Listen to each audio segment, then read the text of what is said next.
여름의 아침 말씀 묵상 시간입니다. 오늘의 본문은 예레미야 6장 16절로 30절 말씀을 가지고 선한 길로 돌아가자라고 하는 제목을 붙여봤습니다. 현대인 번역을 보면 2장 20절에 내가 옛적부터 멍에를 꺾고 내 결박을 끊으며 말하기를 나는 순종하지 아니하리라 하고 높은 산 위에서와 모든 푸른 나무 아래에서 너는 몸을 굽혀 행음하도다 라고 하는 말이 있습니다. 예레미야 2장에서 말하는 옛적은 남북 이스라엘이 나누어진 때, 즉 말하면 300년 전을 말하고 있습니다. 지금 6장의 옛적 길은 그들의 조상 아브라함에게까지 거슬러 올라가는 것을 볼 수 있습니다. 우리가 아브라함의 여정을 보면 아브라함이 걸었던 길은 선한 길이었다. 아브라함은 선한 길로 걸었다라고 표현할 수가 있겠습니다. 그들의 조상의 역사에서 선한 길을 갔던 가장 대표적인 사람이 바로 아브라함이라고 말할 수 있습니다. 하나님은 아브라함을 불러와서 이스라엘에게 선한 길을 말씀하고 있는 것입니다. 아브라함은 갈 바를 알지 못했지만 하나님의 부르심을 받고 갈대아 우르, 지금은 쿠웨이트 지역입니다. 거기서 출발하여 강을 따라서 서북쪽으로 수천 킬로미터를 올라가 결국에는 하란에 이르게 되었고, 거기서 또 남방 가나안 땅으로 내려오므로 어렵고 힘들고 두려운 길을 하나님의 말씀 하나 붙들고 순종하는 아브라함의 모습을 우리는 성경 속에서 찾아볼 수 있습니다. 그 길은 이스라엘 민족에서 보면 옛적이었으며 지극히 선한 길이었다라고 생각할 수 있는 것입니다. 아브라함 이후에 600년을 지나서 모세를 거쳐 여호수아 시대에 가나안 땅에 이스라엘 민족이 들어와 큰 나라를 이루었던 것입니다. 그로부터 다시 800년이 지난 예레미야 시대가 다가왔습니다. 하나님은 아브라함의 고향이었던 갈대아 우르, 즉 지금으로 말하면 쿠웨이트 지역에서 발원한 바벨론을 해초리로 삼아서 아브라함의 후손을 때리시려고 하고 있는 것을 볼 수 있죠. 역사적인 아이러니가 아닐 수가 없습니다. 디모데후서 1장 7절 말씀 보면 하나님께서 주시는 것은 두려워하는 마음이 아니요 오직 능력과 사랑과 절제하는 마음이다 라고 기록되어 있습니다.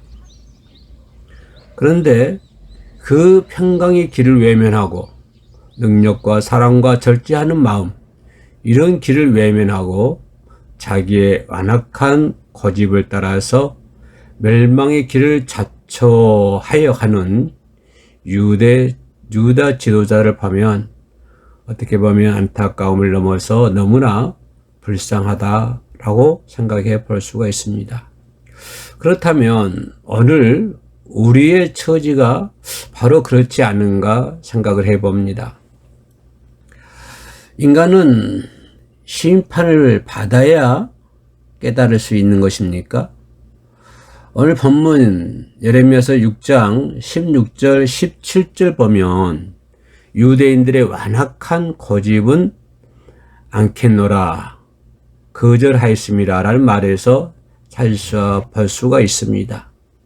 그들은 그 완악하고 무지한 고집들에 대하여 하나님은 그들은 다 심히 반역한 자며 비방하며 돌아다니는 자며 그들은 녹과 철이며 다 사악한 자라고 본문 28절 말씀에서 고발하고 있습니다.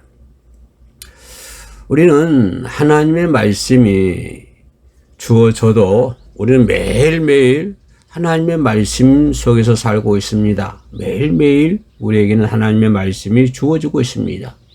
그것이 지금 내게 무슨 의미가 있는지, 또한 그 하나님의 내게 매일 주어진 하나님의 말씀이 얼마나 심각하고 중요한 말씀인지 우리는 도무지 깨닫지 못하고 있으며, 그 말씀을 들을 만한 기도 가지고 있지 못하는 것은 어떻게 보면 예레미야 시대의 유대인들이나 오늘날 그리스도인들이 별반 다르지는 않는 것 같습니다.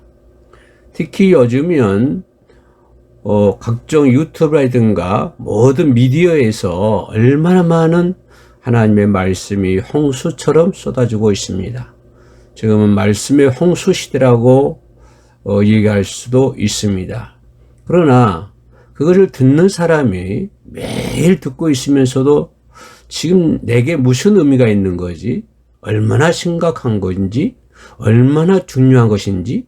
그것을 도무지 깨닫지도 못하고 그냥 듣고 흘러버리는, 다시 말하면 들을 만한 기도 가지지 못했다 라고 하는 것이 당시 예레미야 당시의 유대인들의 모습이나 오늘 우리들의 모습이 아닌가 그렇게 생각이 됩니다. 하나님의 말씀이 누구의 입에 있는지 전혀 깨닫지 못하고 또 하나님의 말씀을 알려고 하지도 않는 모습에 하나님은 얼마나 탄식하시겠습니까?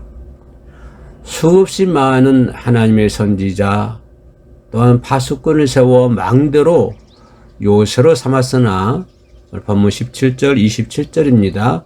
사람들이 하나님께서 보내신 참 선지자를 알아보지 못했고 외면했고 또는 더 나아가 그들을 때리고 더 나아가 하나님이 보내신 참 선지자들을 죽이기까지 하는, 다시 말하면 그들은 하나님을 버리는 것을 볼 수가 있습니다. 하나님께서 이제 유다에게 내리시는 재앙은 그들의 생각과 행동과 사악한 길을 감으로 말미암은 지극히 당연한 심판이었다고 생각해 볼 수가 있습니다. 젊어서 부모의 말을 그렇게도 귀찮게 여기던 아들이 부모가 돌아가시고 난 뒤에 죽을 만큼의 고생을 하면서 옛적 아버지의 말씀을 생각하게 되는 것처럼 유대인들이 나라에서 쫓겨나고 또 이방인들을 섬기면서 죽을 고생을 하면서 깨닫고 돌아와 기록한 역사가 바로 역대기입니다.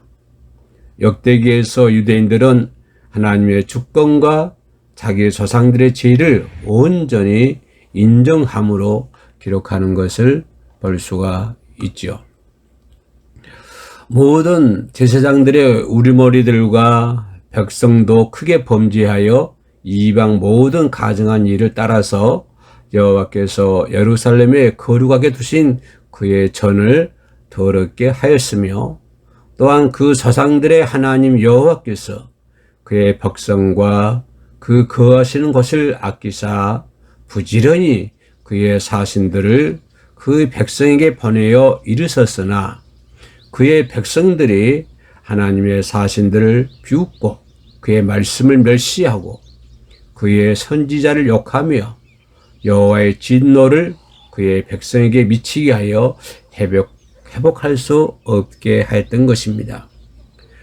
하나님이 갈대아 왕의 손에 그들을 다 넘기심에 그가 와서 그들의 성전에서 칼로 청년들을 죽이며 청년 남녀와 노인과 병약한 사람을 긍휼히 여기지 아니하였으며 또 하나님의 전이 되소 그릇들과 여호와의 전의 보물과 왕과 방백들의 보물을 다 바벨론으로 가져가고 있습니다.